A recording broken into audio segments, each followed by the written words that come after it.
კომპლექსის მთავარი ნაგებობაა მე-6 საუკუნის მესამე-მეოთხედში აგებული წმინდა ნინოს ტაძარი. გადმოცემის თანახმად, წმინდა ნინოს სწორედ ამ ადგილას დაისვენა და მის საპატივსაცემად აშენდა ეს ტაძარი. ტაძრის გვერდით დგას მე-16 საუკუნის კოშკის სამრეკლო, რომელიც ხშირად მტრისაგან იფარავდა ხალხს.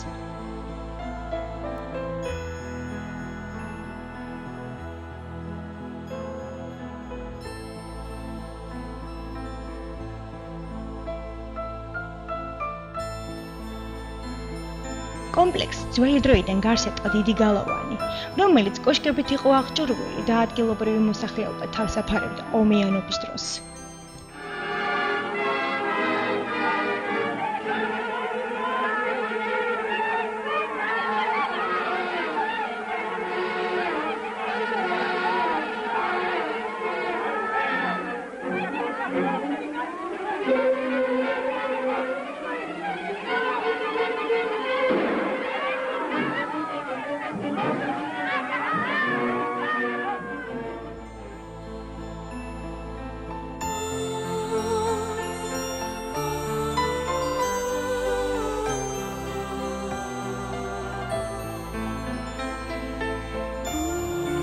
გადმოცემის თანახმად ერეკლე მეორეს ნინოწმინდის ტაძრის გუმბათის ნახვისას გულის ტკივილი თუ თქონს ტუსიშვილისთვის.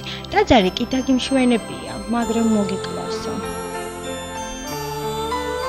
მართლაც 1824 წელს მიწისძვრის დროს კედლებმა ვეღარ გაუძლო და თაღი და გუმბათი ჩამოინგრა. დღეისათვის მხოლოდ ერთი კედელიღაა მთლიანად შემორჩენილი.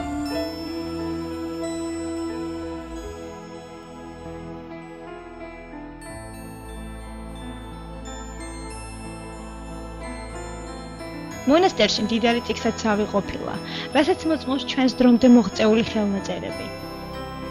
კარიბჭის წარწერებიდან ვიგებთ, რომ 1671 წელს ტაძარი განუახლებია ნინოწმინდა ეპისკოპოსს და ძალზე დიდი გუმბათი დაუდგამს მისთვის.